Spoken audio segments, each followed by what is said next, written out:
So far, we have discussed and concluded that there are two types of dharma which are declared in the Vedas. One is the Karma Yoga, the dharma of action and duties. Another is Jnana Yoga, the dharma of knowledge and liberation. Through the dharma of action and duties, this universe is created and sustained.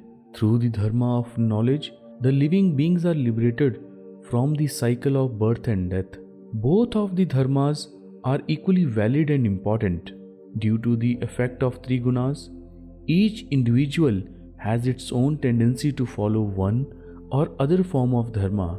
If one follows the path of action and duties, then it is natural that one will receive the effect of those good karmas in the form of worldly pleasures. It is like having a saving bank deposit. If you add more saving into the bank in the form of good karma, in return you will receive more interest. But from one point of view, it may appear that dharma promotes materialism. But this is not the case here.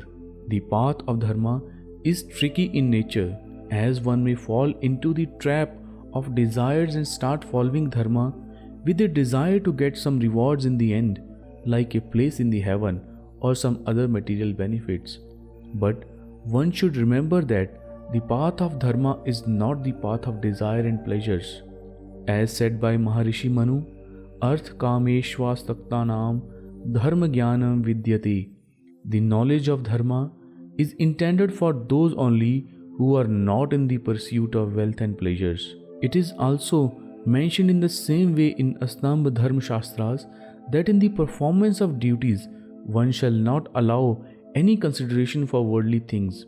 Those who follow dharma for the sake of benefits are nothing but are businessmen. As said in Mahabharata, Dharma Vanijyakyo Hino Jaganyo Dharma Vadinam.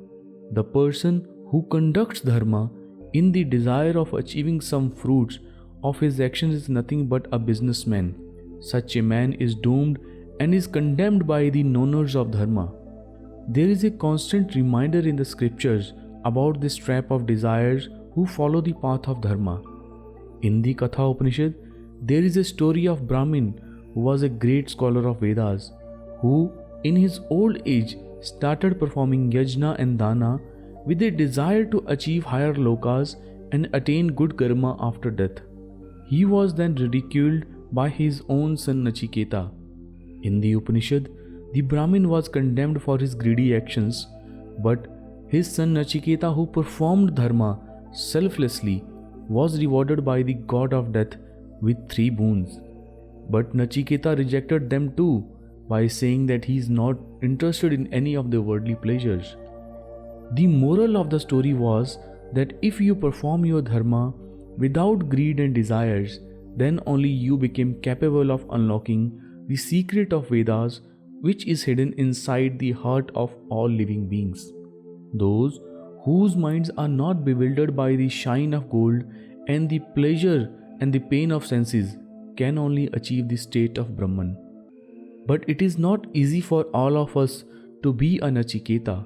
It takes not only years but many lives to accommodate good karma to achieve that level of purity in the Antakarana. The end objective of the dharma is to achieve that level of purity in the Antakarana and Sankalpa which Nachiketa had, so that we all have the potential to be liberated from the cycle of birth and death. In the Vedic scriptures, Rishis gave us 8 different paths of dharma for the purity of Antakarana.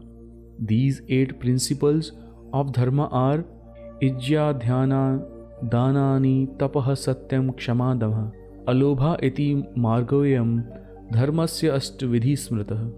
These 8 paths are Yajna, performing the Vedic rites; Adhyan, the study of Vedic scriptures; Danaha, selfless charity; Tapaha, meditation; Satyaha, speaking the truth; Kshama, forgiveness; Damaha, physical and mental practices to control the mind and senses; Alobha, giving up the greediness. Out of these paths, the first 4 paths, Yajna, Adhyan, Dan, Tap, are said to take the person into the realm of ancestors or Pitraloka. This covers the dharma of action and duties. On the other side, the last four, Satya, Kshama, Dam, Alobh, these are said to take the person into the realm of Devas. This covers the dharma of knowledge. Following these paths of dharma, the Antahakaran will be purified eventually. Once the Antahakaran is purified, we become capable of grasping the higher aspect of spiritual existence, and we can elevate ourselves from the world of death to the world of Brahman. This is the highest goal of dharma. Dhanyavad. If you like the video, please subscribe to the channel and press the bell button for the next video notification. Also, do let us know in the comment section which path do you believe is easy for us to follow in the age of Kali Yuga.